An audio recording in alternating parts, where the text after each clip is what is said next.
Today we'll be working in my workbook called David from Anointed to Fugitive, and it covers 1 Samuel 16 through 20 and Psalm 59. Looking at the table of contents, we have completed all first six chapters. We are now handling the last chapter of this book, Jonathan's loyalty to David. So basically, we have started where David was anointed king at age 14, 13, 15. And at this point, when the Spirit is with David, it leaves Saul. So Saul is left with a distressing spirit, which David often plays the harp to help remove the distressing spirit. But Saul often throws a spear at David, although David always survives. And then after David and Goliath, where David kills Goliath, even though he's about 15 years of age, he becomes then really great and mighty in war. And Saul then becomes jealous of David because of all the people's attention. So Saul tries to kill David, both putting him in war, which he just does better and better and better in war, and then trying to send messengers just to kill him. And that neither one of those go well. But during that time, David does one of his Psalms. So we go over the Psalm 59, which is the assured judgment of the wicked, which happens just about at the very first part of chapter 5. Now we're going to do the last chapter, and we're going to be talking more about Jonathan, who is Saul's son and a close friend of David. Jonathan's loyalty to David, 1 Samuel 20, 1 through 42. Then David fled from Naioth to Ramah and went and said to Jonathan, "What have I done? What is my iniquity and what is my sin before your father that he seeks my life?" So Jonah said to him, "By no means, you shall not die. Indeed, my father will do nothing, either great or small, without first telling me. And why should my father hide this thing from me? It is not so." Then David took an oath again and said, "Your father certainly knows that I have found favor in your eyes, and he has said, 'Do not let Jonathan know this, lest he be grieved. But truly as the Lord lives, and as your soul lives, there is but a step between me and death.' So Jonathan said to David, 'Whatever you yourself desire, I will do for you.'" So if you remember the last time we see Jonathan has persuaded his father that it's pointless to kill David because David is doing so much for Israel. And that lasts for just a very short period before Saul becomes jealous of David again and sends pursuers out to kill him, which he's been evading that. So now when he talks to Jonathan, David has had this new information, but Jonathan has never received the new information that his father's out to kill David again. Who did David flee from that came to Naioth? Saul and his messengers. What did David ask Jonathan? What have I done? What is my iniquity? What is my sin? Did Jonathan believe it was true that his father wanted to kill David? No, he didn't believe it was true. He thought he had solved it from before. What was Jonathan's reason to believe he knew his father's desire regarding David? That his father told him everything. How did David respond to Jonathan's reasoning? Your father may know that how much you care for me, so he did not want you to know that he's still out to kill me. What did Jonathan offer to do for David? Whatever you desire, I'll do it for you. And David said to Jonathan, indeed, tomorrow's the new moon, and I should not fail to sit with the king to eat. But let me go that I may hide in the field until the third day at evening. If your father misses me at all, then say, David earnestly asked permission of me that he might run over to Bethlehem, his city, for there is a yearly sacrifice there for all the family. If he says thus, it is well, your servant will be safe. But he is very angry, be sure that evil is determined by him. So what is a new moon? A new moon happens when it starts to appear again after being totally blocked from the sun's light by the earth. This happens every 28 to 29 days. It is the start of each month in the Jewish calendar. This new moon festival is called Rosh Chodesh, and God does encourage the festival of the new moon in Numbers 10:10. And on your joyous occasions, your fixed festivals and new moon days, you shall sound the trumpets over your burnt offerings and your sacrifices of well-being. What festival is coming up in our story? The festival of the new moon. Where is David going to be during the new moon festival? He's going to hide in a field.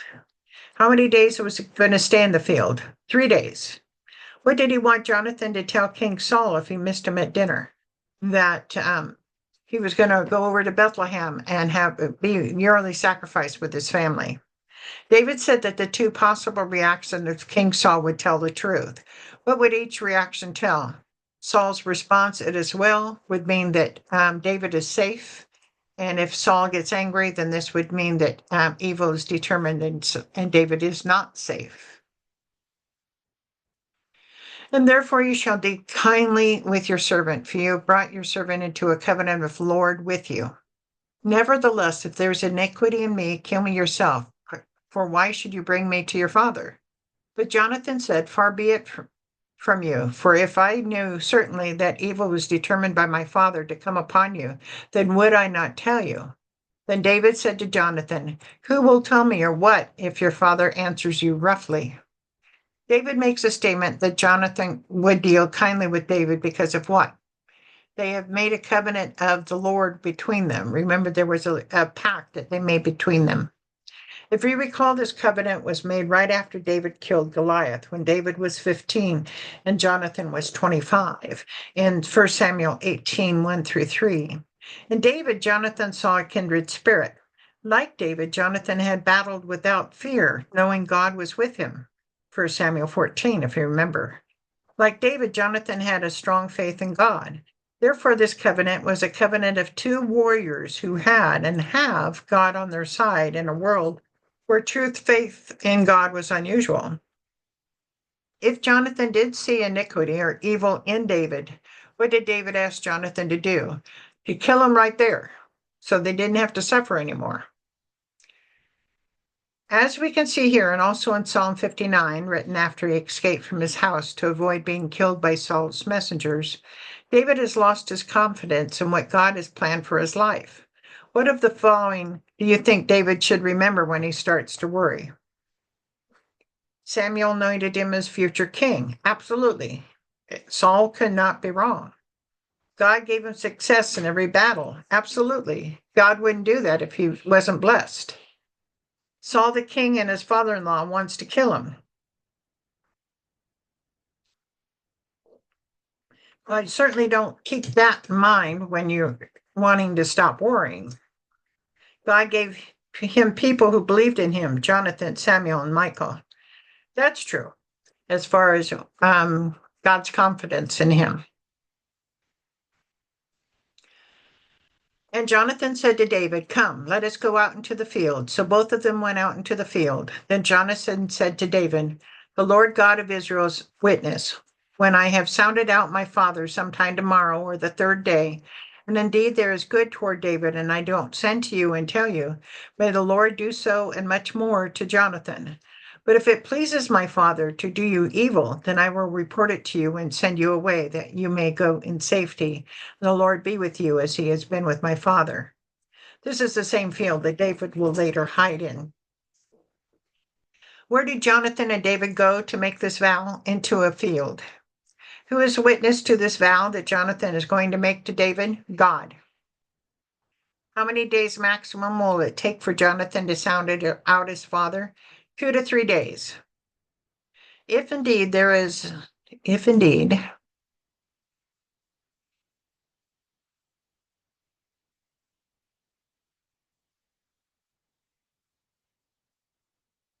indeed there is good toward David, and I don't send to you and tell you, may the Lord do so and much more to Jonathan. Send to you and tell you means that Jonathan would probably send someone to David to tell him Saul does not intend evil toward David. May the Lord do so and much more to Jonathan means that the Lord should kill Jonathan if he does not send word to David promptly regarding Saul's good intentions. However, Saul intends to do evil against David. What was Jonathan going to do regarding David? He was going to send word to him so that he can escape. And you shall not only show me the kindness of the Lord while I still live, that I may not die. But you shall not cut off your kindness from my house forever. No, not when the Lord has cut off every one of the enemies of David from the face of the earth. So Jonathan made a covenant with the house of David, saying, Let the Lord require it at the hand of David's enemies. Now Jonathan again caused David to vow, because he loved him, for he loved him as his own soul. Now Jonathan asked David to also make a vow. This vow request is important and indicates that Jonathan believes that David would or could be the future king. In these times, if a king is killed and a person outside the family line becomes king, all the prior king's family was killed by the new king to prevent splitting the nation's loyalty. Jonathan asked David to vow the following. When David becomes king, he would show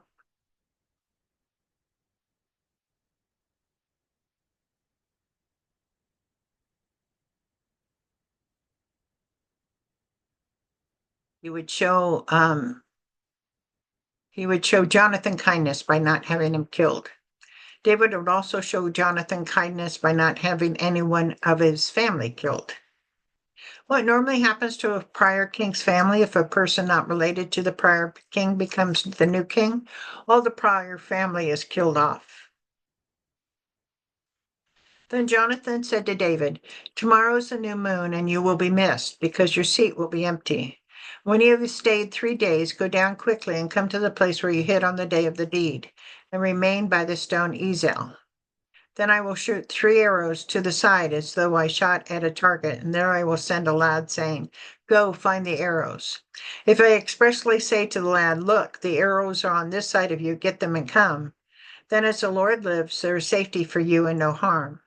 But if I say thus to the young man, Look, at the arrows are beyond you, go your way, for the Lord has sent you away. And as for the matter which you and I spoke of, indeed the Lord be between you and me forever. Then David hid in the field, and when the new moon had come, the king sat down to eat the feast. Now the king sat on his seat, and as at other times on a seat by the wall. And Jonathan arose, and Abner sat by Saul's side, but David's place was empty. Nevertheless, Saul did not say anything that day, for he thought, Something has happened to him. He is unclean. Surely he is unclean. And it happened the next day, the second day of the month, that David's place was empty. And Saul said to Jonathan his son, Why has the son of Jesse not come to eat, either today or yesterday? Abner is Saul's cousin and the commander of the military. Where was David? He was out in the field. After Jonathan arose from next to his father, who sat down next to King Saul? Abner, his uncle. How is Abner related to King Saul, and what is his profession? Not his uncle, his cousin. And he is the commander of the military.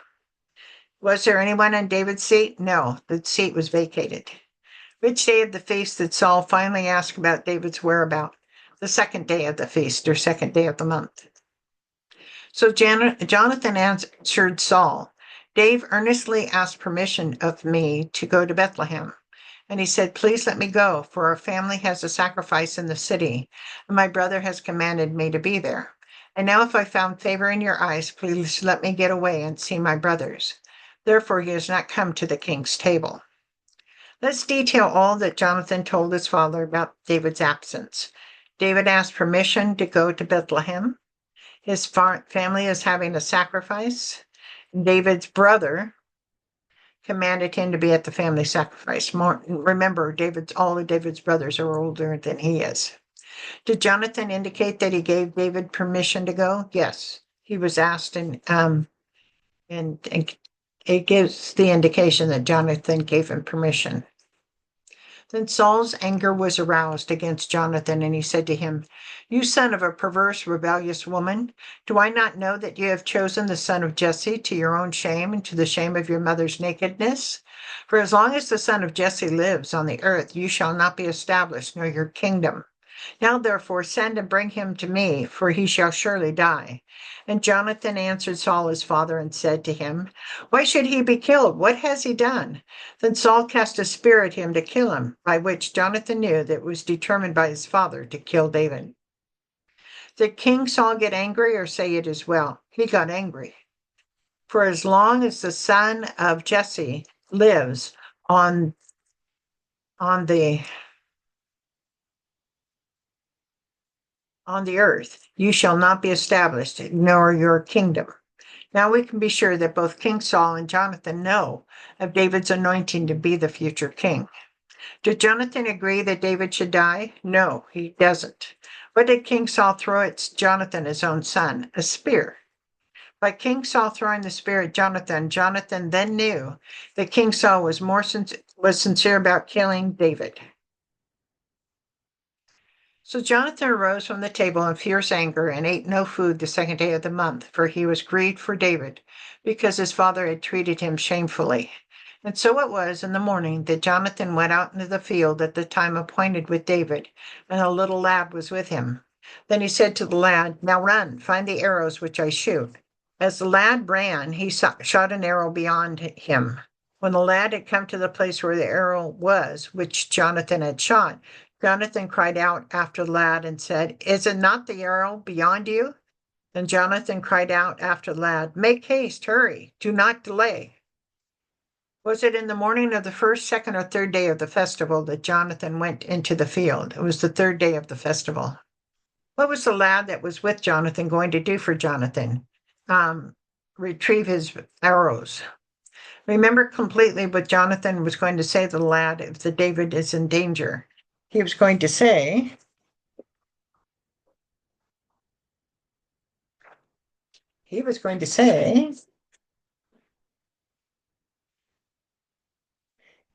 Jonathan told David that if David was in danger, Jonathan would tell the lad, Look, the arrows are beyond you. How does what he actually say different? How is what he actually said different? He adds, Make haste, hurry, do not delay. What do you think is the reason for the difference? That Jonathan realizes that the situation is dire and David needs to leave right away. So Jonathan's lad gathered up the arrows and came back to his master. But the lad didn't know anything. Only Jonathan and David knew of the matter. So Jonathan gave his weapons to the lad and said to him, Go, carry them to the city. As soon as the lad had gone, David arose from the place toward the south, fell on his face to the ground, and bowed down 3 times. And they kissed one another, and they wept together, but David more so. Then Jonathan said to David, Go in peace, since we have both sworn in the name of the Lord, saying, May the Lord be between you and me, and between your descendants and my descendants forever. So he rose and departed, and Jonathan went into the city.